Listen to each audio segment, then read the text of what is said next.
Yo voy a hacer, déjame poner esto a grabar y le echamos pichón, ¿te parece? Ok. Bueno. Recording in progress. Hola Internet, soy Alberto Zambrano, este es mi podcast y hoy vamos a estar conversando con Noel Leal. Hola Noel, ¿cómo estás tú? Hola Alberto, buenas noches. Tiempo sin saber de ti, qué bueno oírte y saber que estás bien. Igual para ti, tiempo sin saber de ti, cómo has estado, cómo te trata esta revolución maldita. Bueno, como una constante en este tipo de procesos, intentando sobrevivir.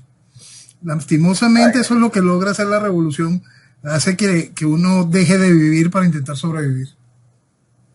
Bueno, ahora que estamos en víspera electoral, chamo, ya te registraste para votar por tus candidatos. Bueno, yo en lo particular no voto después del referéndum revocatorio del 2004, ¿no? Y como lo he explicado en muchas oportunidades, la gente tiene a su favor de que toda sociedad necesita dirigencia, ¿no?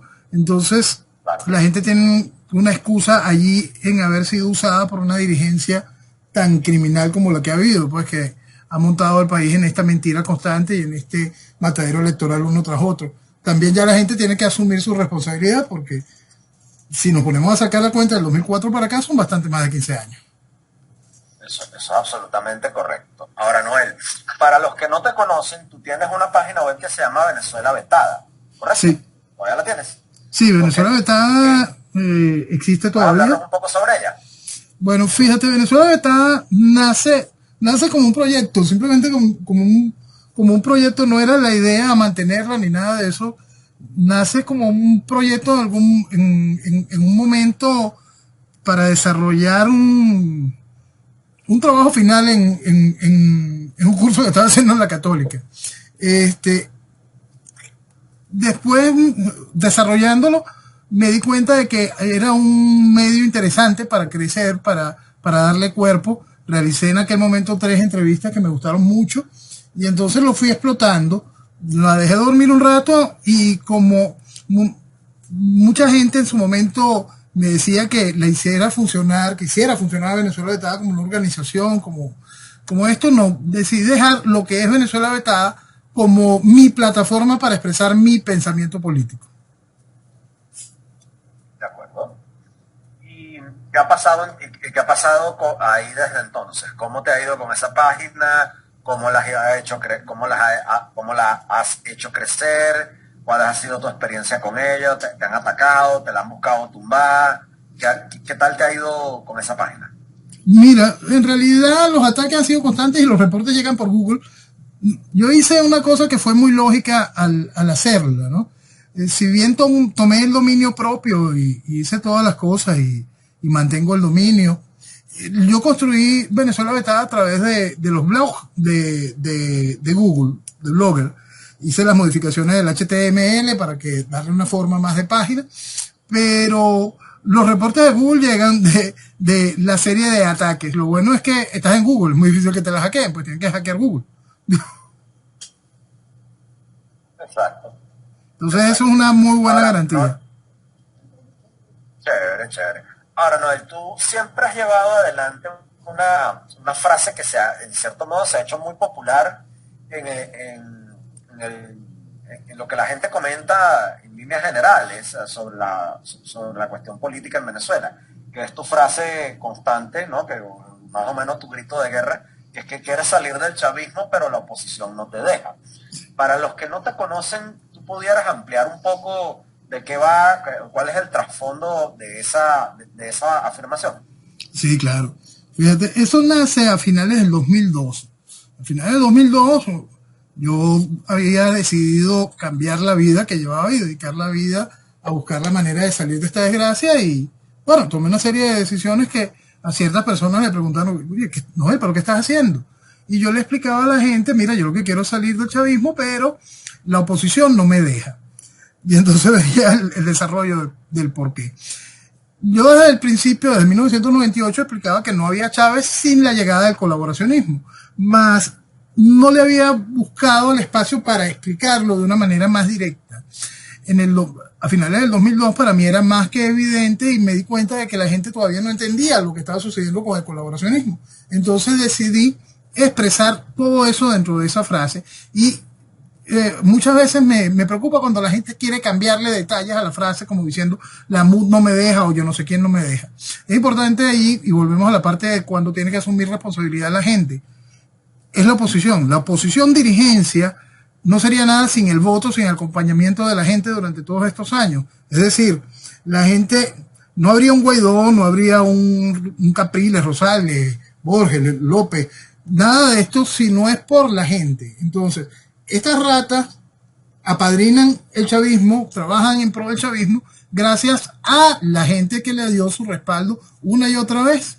Entonces, el quiero salir del chavismo, pero la oposición no me deja, también tiene que hacer un mea culpa hacia una sociedad que no quiere admitir su responsabilidad ante esa realidad.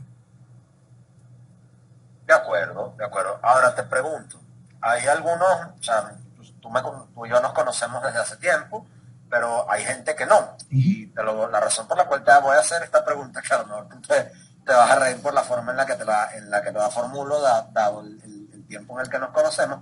La razón por la cual te lo hago es porque muchos chamos de estas últimas generaciones, que lo único que conocen es el chavismo de un tiempo para acá, porque, 25 años se dice fácil, ¿no? Pero, verga, nos lo hemos tenido que calar y sufrir, ¿ok? Y terriblemente. Muchos no están al tanto, no saben y quieren empaparse con una narrativa alterna a lo que propone, o sea, a lo que propone las oposiciones oficiales, las oposiciones colaboracionistas, ¿no? Recientemente, y bueno, no tan recientemente, lo que estos carajos buscan para evadir su responsabilidad es que con discursos como el tuyo lo que se busca es un purismo que muy pocos venezolanos tienen, ¿no? Un purismo que realmente no está dentro de lo que es el colectivo venezolano, porque sí, hay chavistas que si bien no son Ismael García, sí se pudieron haber arrepentido. Hay gente que se equivoca, hay gente que reconoce que pudo haber creído en Chávez y que realmente bajo esa cosmovisión no caben ahí y que de alguna manera no se pueden sentir incluidos o identificados con ese tipo de discursos. Entonces, que con esa, que tú de alguna manera estás buscando ser un opositor químicamente puro cuando eso realmente no existe. Pero tú y yo sabemos cuál es la respuesta, porque quisiera escucharla de tu propia boca. Mira, hay una realidad que yo siempre la coloco dentro del esquema ideológico, porque para mí esto desde el principio lleva al marco del problema ideológico. Esto es socialismo.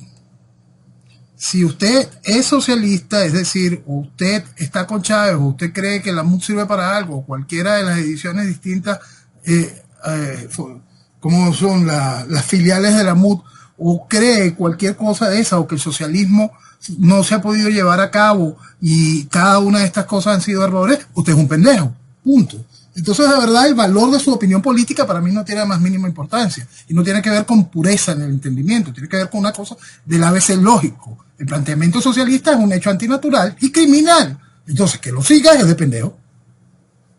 Exactamente, estamos de acuerdo. No hay más nada que decir, por eso es que se ponen en el concepto de que no, ¿dónde está el purismo? El purismo se basa, sencillo, en que el sentido común te dice el socialismo es un crimen. Ah, tú apoyaste el socialismo y te recapacitaste. ¡Qué bueno! ¡Qué bueno, qué bueno! Maduraste, excelente, maravilloso. ¿Tú crees todavía que el socialismo es bueno y es que está mal aplicado? Pero un rolo de pendejo, no hay más nada. Exacto. Hay quien dice que el socialismo siempre termina en la delincuencia. Yo creo que eso es verdad. Siempre lo he colocado y lo he explicado y he colocado distintas tesis para poderlo, distintos efectos históricos para poderlo explicar. Socialismo y crimen siempre van de la mano. Siempre van de la mano. ¿Podrías darnos algunos ejemplos? Mira, el primero vamos al hecho histórico de lo que la gente conoce como el inicio del socialismo en ejercicio formal de gobierno. Antes del proceso de la revolución bolchevique y la toma por parte de los comunistas de Rusia, Lenin planifica el asalto al blindado de la ciudad de Basili. Tengo un lapsus allí. Lenin lo planifica, por supuesto Stalin lo acomete, y es como los atacos a los blindados que estuvimos aquí acostumbrados durante toda la época en que la guerrilla comunista, castrista, actuaba aquí en Venezuela para financiar elecciones, para financiar a sus candidatos. Es decir, es la misma cochinada como una sola constante. Y el hecho puntual en el caso del Foro de Sao Paulo es ver cómo todas las estructuras de los partidos de izquierda latinoamericanos se dan la mano felices con el narcoterrorismo de la FARC y el ELN. Es decir, socialismo y crimen van de la mano. En Venezuela no hay una alternativa electoral posible bajo esa tesis. No, no la hay. Electoral no la hay. Más allá de que hubiese un producto que tuviese conciencia política lejos del socialismo y conciencia política clara y definida en una visión de gobierno, si hablamos de su posición electoral, al pensar en el juego electoral dentro de la realidad política actual venezolana, ya eso no tiene sentido. ¿Y en que, a partir de qué momento eso perdió el sentido? Hay gente que dice que eso perdió el sentido desde que llegó Maduro. No. Yo pienso que eso es desde mucho antes. Mucho antes. Si quieren ponerle la bandera específica del 2004, donde quedó comprobado científica y académicamente el fraude electoral, está bien. Pero hay que entender que desde 1999, con el proceso constituyente, quedó abolido el Estado de Derecho en Venezuela. Si no hay Estado de Derecho, si no existe el equilibrio de poderes, ¿qué están esperando? ¿Qué creen? ¿Que va a venir una madrina y el hecho electoral va a ser válido? Frente durante años yo he escuchado este mismo discurso por parte de los miembros de la oposición. Este es un gobierno criminal, dueño de todos los poderes, que persigue, que secuestra y hace cosas horribles, tiene presos políticos y lo vamos a sacar con voto. ¿Quién puede haber asumido eso como cierto? Millones de venezolanos. Y eso es algo realmente vergonzoso. Y lo peor de todo es que sigue siendo la misma gente, ¿no? Pues siempre son los mismos. Son los mismos desde la época de la Coordinadora Democrática y desde antes. Y si no fuesen los mismos, sería el mismo discurso, Alberto. Porque el problema es ideológico y de fondo. Tú puedes poner cualquier cantidad de caras nuevas, las que montaron que nacieron con la generación del 2007, puedes montar las nuevas que van a sacar ahorita para poder intentar pulir un poquito esto. En el mismo 2000, con la llegada de Primero Justicia. El asunto es que es la misma porquería porque se basan en el mismo proceso ideológico.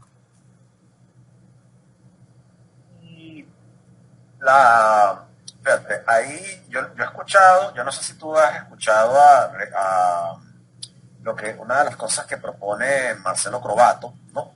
Marcelo Crobatto lleva adelante desde su canal y sus vías de comunicación, una serie de ideas bien interesantes para lo que sería la restitución del Estado de Derecho en Venezuela, ¿no?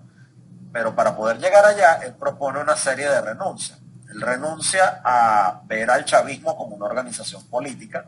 Él considera que el chavismo es una organización criminal de alcance internacional. No porque él, no por una definición de él se circunscribe a lo que define el Departamento de Estado de Estados Unidos, a lo que define la Unión Europea y en cierto modo el Occidente, a grandes rasgos, ¿no? Sí.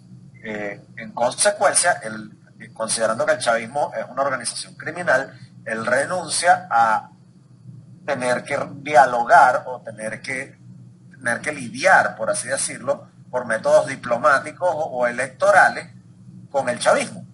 Y en consecuencia, él propone renunciar a cualquier persona o a cualquier salida que proponga esos métodos.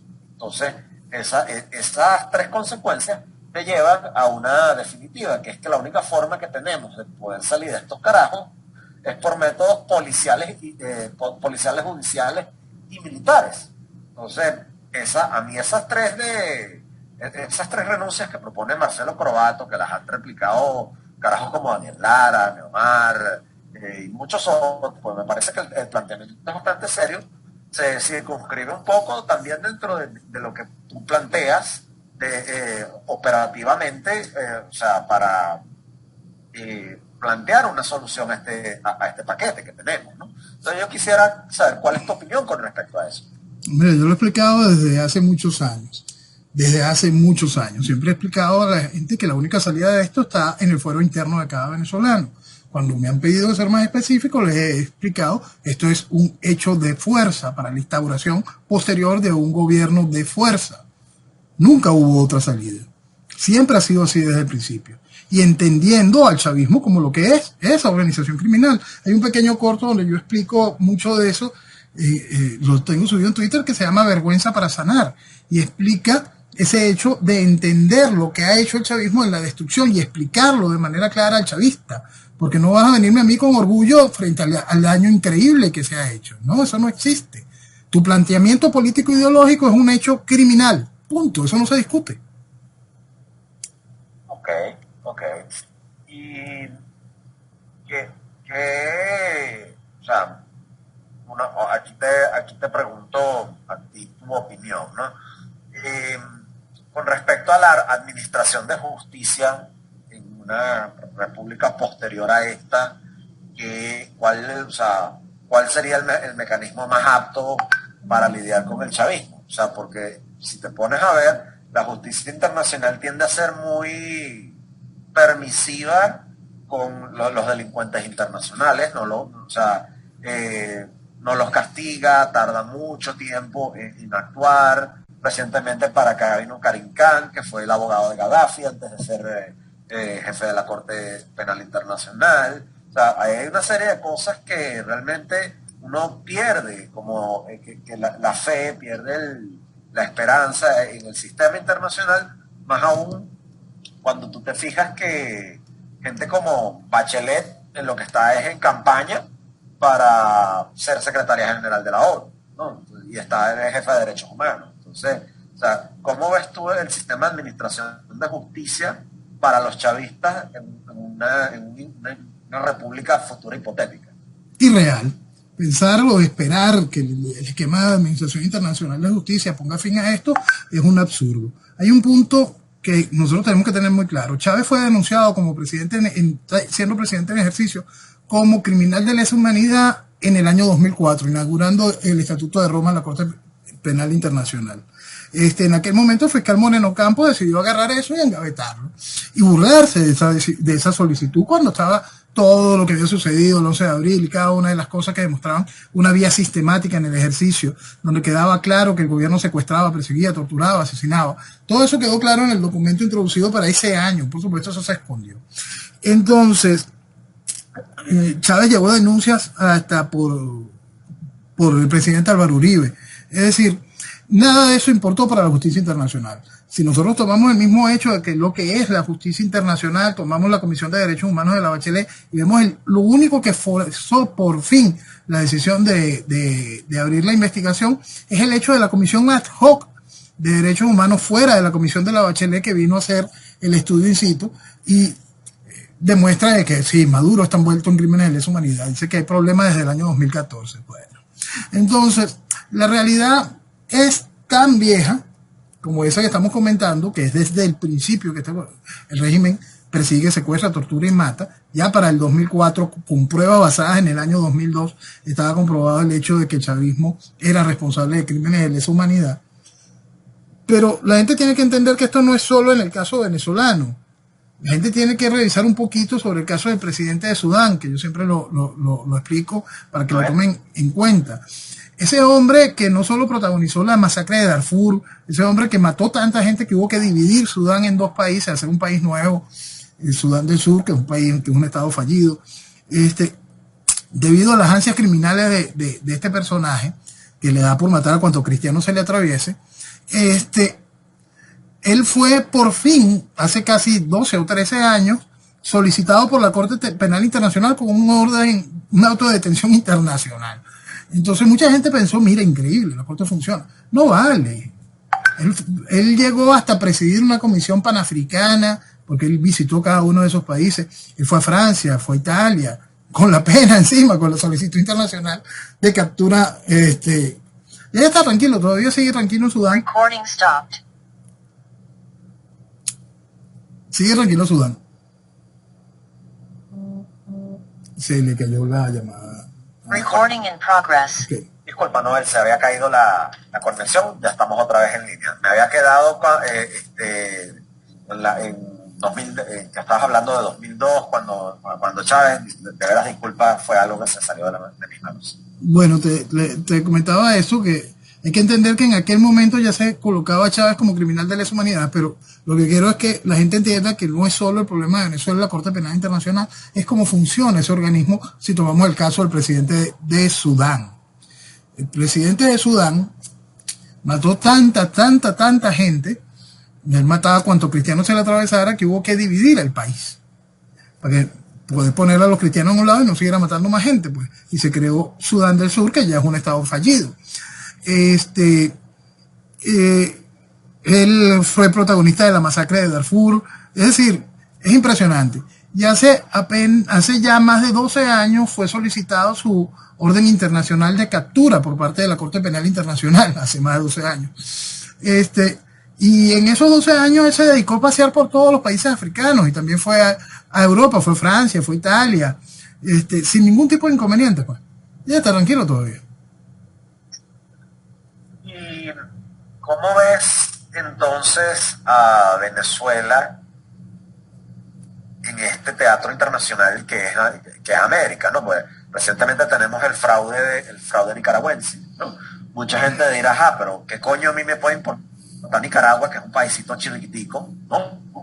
En Centroamérica? O sea, ¿qué pinto yo con Nicaragua? A mí, pues, ¿qué me puede importar Nicaragua? Pero resulta que a mí, que Nicaragua sí te tiene que importar.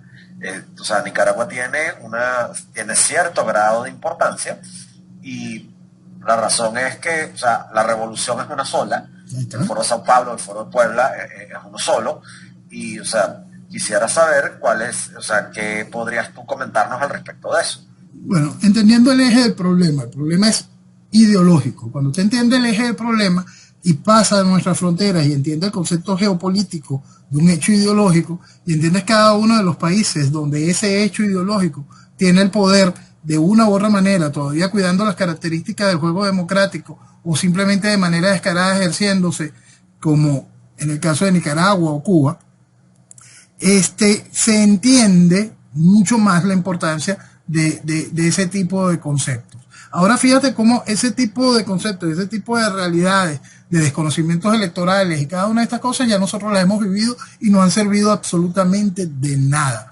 La gente no entiende por qué uno puede desechar de manera automática cada una de estas cosas, como la Corte Penal Internacional, de la misma manera como uno desechaba la estupidez de la Carta Democrática de las Américas, o los ridículos llamamientos al uso a hacer que el TIAR o cualquier otra de esas pendejadas tuviesen algún tipo de sentido. No lo tienen si usted entiende el concepto geopolítico y el concepto de que la revolución es una sola. Si entiendes el hecho político ideológico, todas esas pendejadas simplemente quedan en eso, pendejadas. Y el que habrá quien pueda decir, ajá, pero ven acá, ya Cuba se está abriendo, ya Díaz-Canel ya no está, sí, exacto. O sea, Cuba se está abriendo, Díaz-Canel está haciendo reformas, Venezuela se está arreglando, no hay control de cambios, parece haber una nueva realidad. Pero si te pones, Pedro Castillo se está separando de Nicaragua, parece, en Argentina Alberto Fernández perdió el Congreso, o sea, pareciera haber ciertos movimientos y ciertos cambios, ¿no? ¿Qué le contestarías tú a esos escépticos? Bueno, vamos con partes. Tú sabes que lo de Argentina, ese ejemplo de Argentina es algo bien interesante para que la gente, porque hoy me preguntaron, tuvieron la delicadeza de hacer la pregunta por mensajería privada, de por qué yo no estaba hablando ni diciendo qué bueno lo que sucedía en Argentina. Yo no felicité nunca a Macri por el hecho de que había ganado. ¿Por qué? Porque cada vez que hay uno de esos juegos electorales en algunos de esos países, aquí le venden a la gente la mentira electoral. Entonces yo no iba a felicitar a lo sucedido en Argentina sobre la mentira electoral de lo que sucede aquí, porque son dos realidades absolutamente distintas. Para poderlo explicar de una manera más clara, para que se entienda la realidad política que hace ese género tan increíblemente distinto, hay que terminar de comprender qué clase de porquería es la oposición venezolana. La constitución nicaragüense, Ortega tuvo que venir y ponerla presa. Técnicamente todos, Daniel Ortega tuvo que poner preso a todo el mundo. ¿Por qué? Y sacarlos de tarjetón poniéndolos presos. No importa si el tipo era medianamente efectivo, tenía algún tipo de reconocimiento o algo. Simplemente lo tuvo que poner preso porque no podía confiar en que se iban a arrastrar tanto como la oposición venezolana se le ha arrastrado al chavismo. Lo mismo sucede en Argentina o en cualquier otro país. Por supuesto que allí hay algo de oposición. No terminan de entender el poder de la revolución, que la revolución es dueña del aparato político mediático, es dueña del aparato de imposición de justicia, es dueña del sistema como tal. Eso todavía no lo terminan de entender, pero sí existe algo de oposición. En Venezuela no la hay, no la hubo, y no la habrá si la oposición es socialista. Es absolutamente dependiente de esa estructura de pensamiento. Allá pueden haber sus diferencias, sus juegos, sus espacios, pero todavía no se han terminado de arrastrar al nivel asqueroso el que lo ha hecho toda la oposición política venezolana. Entonces es muy importante que la gente entienda esa realidad frente al marco de cada uno de esos países. Ahora, el hecho de creer que existe en el país algún tipo de mejoría, no, lo que se está montando en el país es una gran lavandería, pues lavandería de dólares con empresas multiservicios, pues tenemos farmacia y lavandería, casino y lavandería, eso es lo que hay en el país en lo que tiene que ver con el movimiento económico. Si la gente juzga como apertura lo que está haciendo Díaz-Canel, de jugar al esquema chino, de tener un grupo de la sociedad que más o menos funciona y el resto del país como esclavos, y juegan eso de manera positiva, no son más que pendejos, pues. Eso no son cosas de que se haya que discutirla o explicarla, eso es una vez tan claro como eso. Si tú crees que favoreciendo al 10% de la población y teniendo esclavizada al 90% de la población significa una mejora para el país, tú eres una normal. Punto. Bueno, aunque tú no lo creas, cuesta, o sea, te hago estas preguntas con esta tonalidad, porque mucha gente no te conoce, de mi audiencia no te conoce, y es una oportunidad que le quiero dar, y que una ventana que te quiero dar para que, o sea, puedan familiarizarse con el tipo de cosas interesantes que tú puedes plantear. Tú sabes, Alberto, que hay un gran problema con respecto a la gente cuando se encuentra con mi pensamiento o con lo que yo digo. Lo que pasa es que se ha perdido mucho tiempo intentando buscarle vueltas en nombre de la tolerancia o en dogmatismos vacíos al fondo del sentido común y la realidad clara y básica. Hay puntos que son claros en las sociedades que las sociedades tienen que terminarlos de entender. No existen estos asuntos de esta cantidad de nichitos, aquí los homosexuales, aquí los negros, aquí los blanquitos, aquí los otros. No, deja de funcionar como sociedad. Entonces cada vez que se impulsan estos esquemas de leyes, esta cantidad de cosas que trae la progresía, lo único que tú vas a tener es un desastre como sociedad. No existe el socialismo bueno, se ha intentado de las mil y una maneras, no lo proponga. Quien venga a proponerlo, quien venga a levantar esa bandera, es alguien que tiene un problema psiquiátrico. Póngalo a un lado porque su opinión política no tiene peso para el futuro y el desarrollo de una nación. Su opinión política es nociva para el futuro de una nación. No estamos diciendo que la persona sea mala o que la persona sea cualquier otra cosa. Es su opinión política, es nociva para el desarrollo de una nación. Si eso no se entiende y no se puede expresar de la manera como yo lo estoy expresando, vamos a seguir cargando con esa basura, vamos a seguir cargando con ese daño, con ese virus. Es tan sencillo como eso. Expréselo de manera clara, sin buscarle forma, sin buscarle espacios a la tolerancia, a ese festival de pendejadas, y dígale la verdad en su cara al que le venga con ese festival de pendejadas. ¿No te parece que el socialismo es... no, déjame replantear esto. ¿Por qué crees tú que el socialismo ha calado tanto en la cultura? ¿Por qué el socialismo forma parte tanto hoy en día de la cultura imperante? ¿Por qué a la gente le gusta tanto el socialismo a tu manera de ver? En tu opinión, ¿por qué eso ocurre? Porque promueve la irresponsabilidad, y al ser humano le gusta la irresponsabilidad. La libertad, si la quieres, la libertad lleva responsabilidad. Si no, vas a perder todas tus libertades en nombre del libertinaje socialista. Entonces, cuando se estimula la irresponsabilidad, la gente se siente que es libre. No, estás perdiendo tus libertades en nombre del libertinaje. Solo se puede ser libre cuando se es responsable de los actos. Solo una nación es realmente libre cuando es responsable como nación de sus acciones. Entonces, lo primero que tiene que... ¿Puedes repetir esa última parte que te perdí? Cuando se estimula la responsabilidad social, que es que te perdí un pelín. Bueno, cuando se estimula la irresponsabilidad, tú pierdes todo como nación, como individuo. La responsabilidad es la base de lo que te genera a ti la libertad. Tú eres libre cuando eres responsable. Y las naciones libres, realmente libres, son responsables de sus acciones. Eso es igualito en cada uno de los fenómenos que vemos en las distintas escalas de lo que somos como sociedad, nación o individuo, hasta familia. La gracia de eso es comprender que no existe libertad sin responsabilidad. Cuando se estimula la irresponsabilidad, que es una de las ofertas principales del socialismo, se pierden libertades. Y al perder las libertades en nombre del libertinaje que ofrece el socialismo, lo que tú tienes es un caos social. Y esa es la realidad tan sencilla que es muy fácil de explicar. Cuando usted se enfrenta a la realidad de la oferta socialista y te hablan de igualitarismo, ya tú sabes que eso es un hecho antinatural. No lo discutas más, ponlo a un lado. Explica como lo explico yo constantemente. El socialismo es un hecho antinatural. Lo antinatural no se debate porque se legitima. Así que Dios. De acuerdo. Fíjate que las movidas socialistas cogen, cogen raíz rápido. Porque en países como Estados Unidos, que de alguna manera han buscado abrazar, con Joe Biden abrazaron el socialismo bastante rápido y con Obama se fueron acercando drásticamente, ¿no?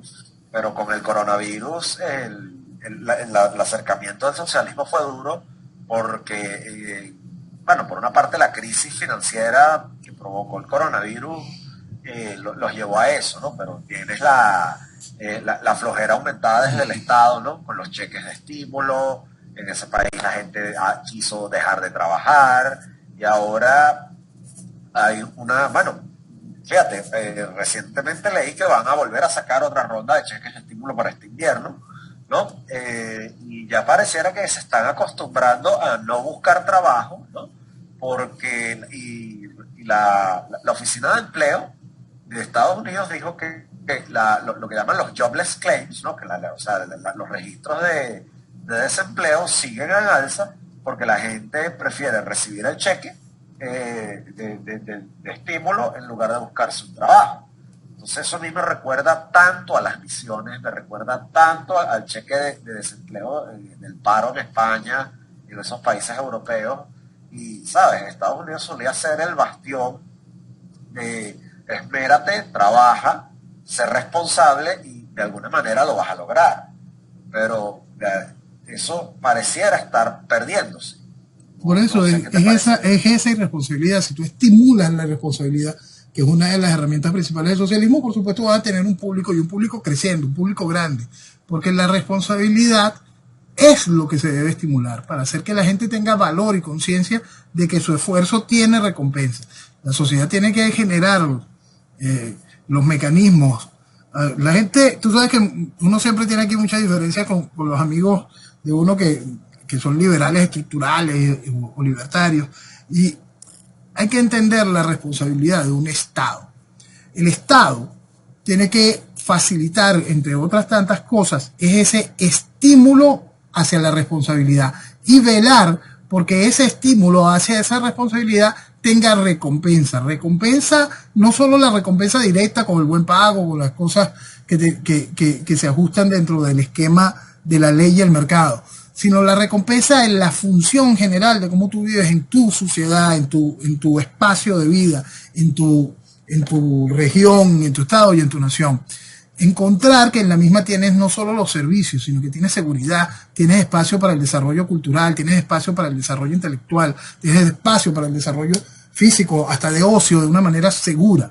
Y para cada una de esas cosas es en donde tiene que estimularse eso y velar porque se cumpla por parte de un Estado.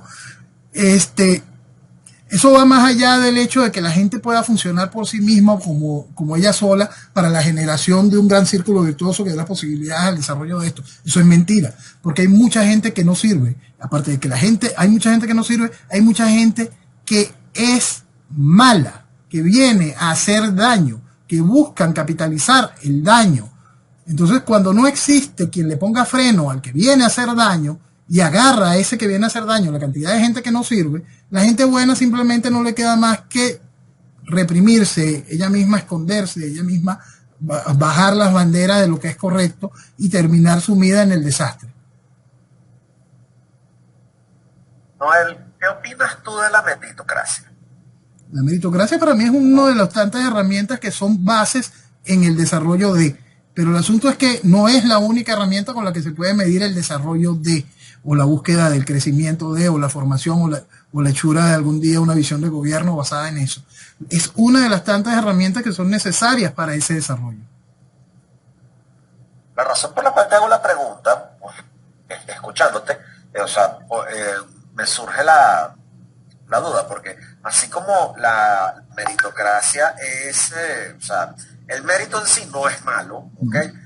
Que tú te esmeres y trabajes y que le eches bola y le eches pichón a tu asunto para que vayas ascendiendo en una escalera, o si se quiere, social, que vayas de menos a más, producto de tu esfuerzo, no es para nada condenable. Pero últimamente ha habido cierta crítica por parte de varios filósofos, tanto de derechas como de izquierdas, sobre la meritocracia. Los filósofos de izquierdas dicen que la meritocracia es mala, bueno, porque aniquila a la gente las oportunidades, pero los filósofos de derecha dicen que la meritocracia tiene un lado oscuro porque en cierto modo disminuye el potencial del talento humano y disminuye el potencial del capital social que hay inherentemente a ello.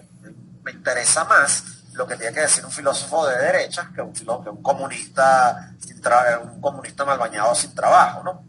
Pues, ¿por qué te lo planteo de esta manera? Y déjame ampliarte un poco más el prolegómeno para la pregunta. La razón por la cual te lo digo es porque de alguna manera, si seguimos el dogma de la meritocracia, si tú agarras y le echas bola y triunfas bien, pero si en un mundo tan competitivo, fuera de Venezuela, fuera de lo que es el mundo venezolano, el mundo competitivo global, esa búsqueda por el éxito es muy arrecha, ¿ok?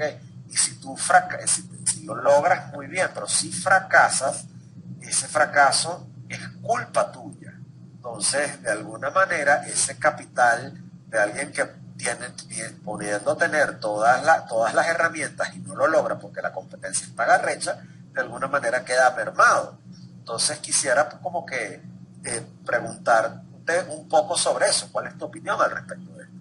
No, es que mira, yo sí creo en el mérito y por supuesto que es algo lógico y necesario para lo que es el funcionamiento de una sociedad.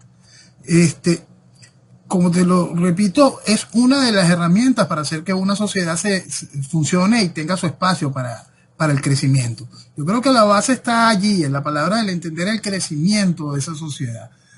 Si la sociedad crece, si se abren más ofertas para el desarrollo del empleo, de las oportunidades, por supuesto, los que han hecho una carrera meritoria y han ido alcanzando sus espacios tendrán sus logros compensados. Y las nuevas mentes, los nuevos creadores tendrán un espacio para desarrollarlo. No voy a segmentar ni quitarle al que ha logrado su crecimiento en pro de su trabajo, su esfuerzo, su capacidad y su constancia por alguien que llega con todo el brillo para poderlo desarrollar, ¿no? Vamos a que desarrolles también en otras de las áreas donde se está creciendo en ese sentido. Por eso es que utilizar todo en pro de el desarrollo y el crecimiento. Hay que utilizar todas estas herramientas y más teniendo en nuestro país una capacidad tan interesante de gente que, pues nosotros tenemos un punto que es muy importante, Alberto, que es una sociedad que aprende rápido, se desarrolla rápido y encuentra oportunidades, que más bien, lamentablemente, no hemos estimulado ese concepto del mérito real para el desarrollo como se ve en otras sociedades. Que el mérito real sea compensado y al mismo tiempo sea competencia de el que llega con las nuevas herramientas y con una nueva visión. Hay espacio siempre que se entienda que el asunto es crecer y desarrollarse. No habrá espacio si se entiende dentro de los conceptos de economías planificadas y cualquier cantidad de cosas que van en contra de la lógica y el desarrollo de un mercado. Noel, mira, estamos llegando a la parte baja de mi podcast y yo en mi podcast a la gente que invito siempre tengo una sección en la parte baja del podcast que la llamo gustos compartidos. En ella hago unas preguntas un tanto distintas sobre cosas que te gustan, cosas que te llaman la atención y cosas que te atraen, ¿no? Entonces, o sea, un poco parten drásticamente y no tienen nada que ver sobre lo que veníamos hablando. Entonces, hermano, te quiero dar las gracias por haber venido a conversar conmigo en esta pequeña horita que me pudiste dedicar. Fíjate, Noel, ¿hay algún libro que te estés leyendo recientemente o que te hayas leído recientemente? Recientemente, debido a una decepción, estoy releyendo Retratos y perfiles de José María Aznar. Okay. La decepción es por José María, ¿no? Es un libro muy interesante, porque es un libro donde él habla sobre distintos personajes que conoció en su vida política, ¿no? Va a hacer referencias impresionantes, Juan Pablo II, Sanguinetti, Ortega, todo un mundo de personajes que marcaron la política en el tiempo que él ejerció de presidente y previo, ¿no? Y sobre todo detalles muy interesantes de la política española. La narración sobre Fraga es algo que de verdad vale la pena. Hay cosas interesantes, ¿no? Es una lástima que se dedica tanto en su accionar político actual. De acuerdo. Noel, ¿algún otro libro que le recomiendas a la audiencia aparte de ese? Mira, recomendaciones. Tú sabes que hay una cosa tú sabes que yo tengo una discusión desde hace muchísimos años y hasta escribí un pequeño artículo con respecto a eso, del daño que se le hace al venezolano cuando le meten esa inyección salvaje de realismo mágico, ¿no? Todo esa cosa criminal que García Márquez y todo lo que escribió Vargas Llosa en aquel tiempo, todo ese festival de cosas que simplemente deforman el pensamiento lógico de una sociedad.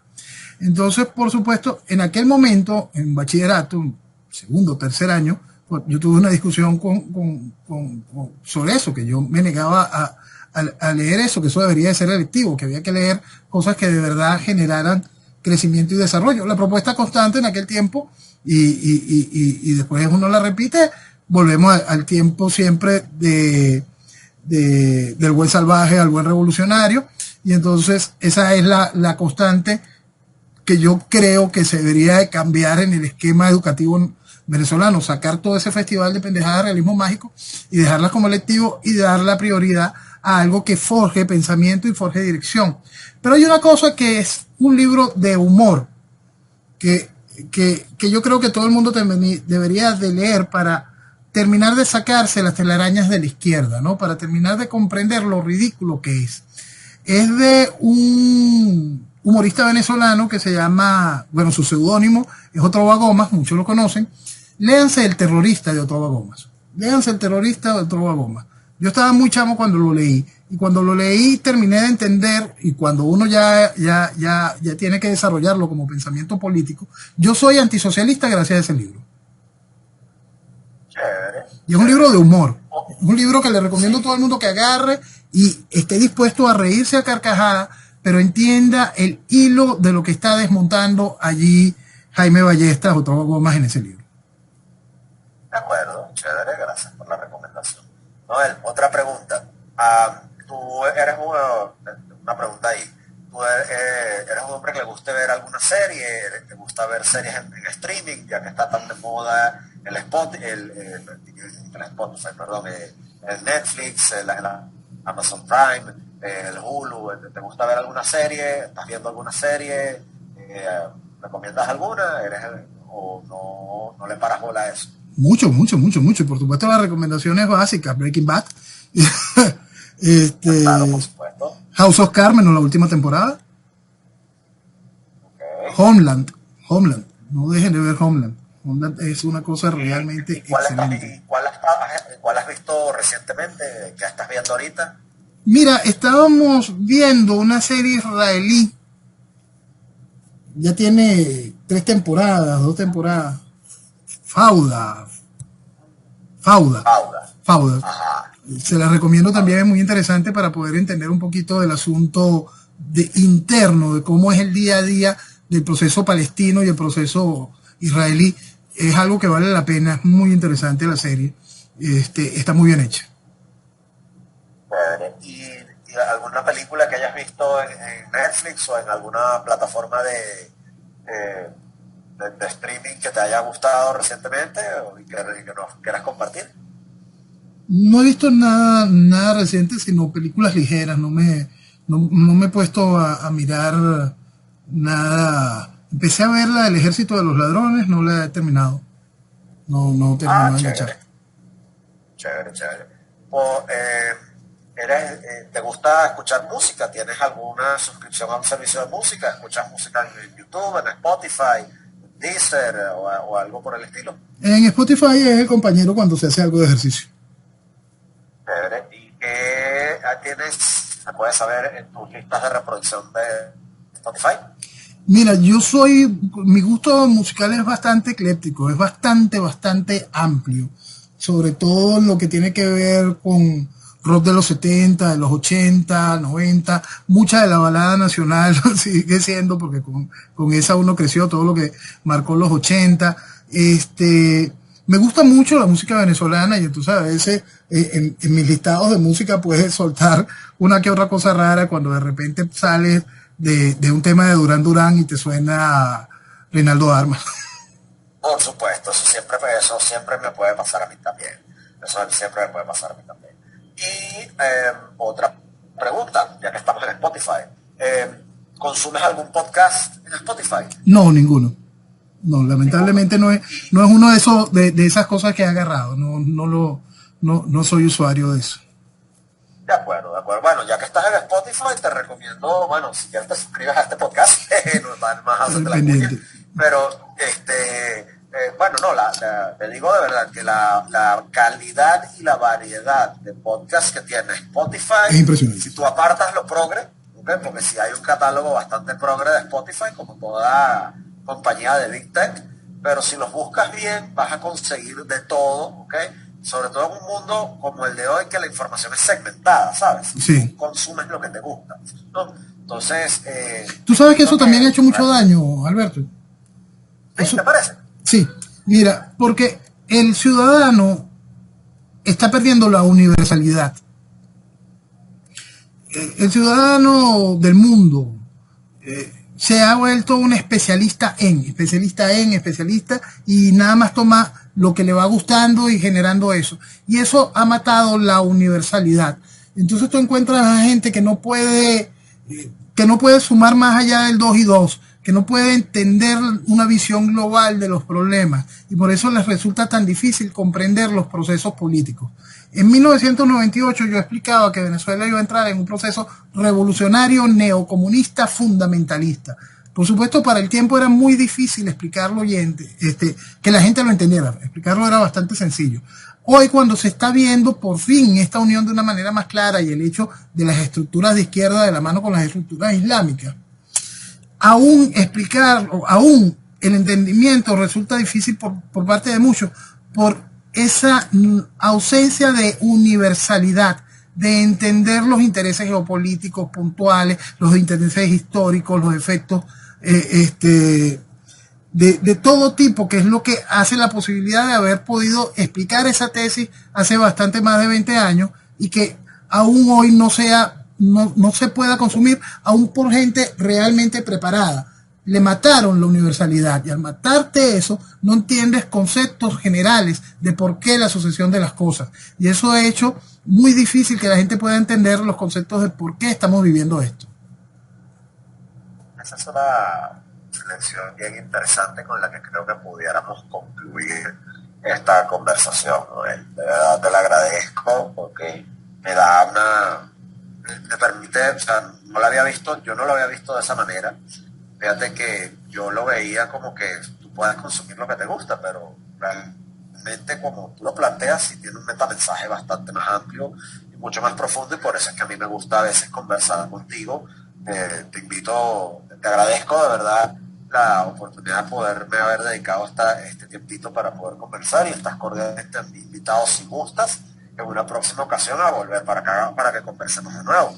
Perfecto, Alberto, de verdad, gracias por la invitación, y un saludo a todos tus escuchas. Una última cosa, ¿no? Dime. Los que te quieran seguir, ¿en dónde te pueden seguir? ¿Dónde nos puedes dejar tus coordenadas, por favor? @Noel Leal en Twitter, @Noel Leal Rojas en Instagram, @Noel Leal en Telegram, lo pueden buscar y ahí está mi canal de Telegram, está venezuelavetada.com y el canal de YouTube de Venezuela Vetada. De acuerdo. Bueno, Noel Leal, un placer haberte tenido por aquí.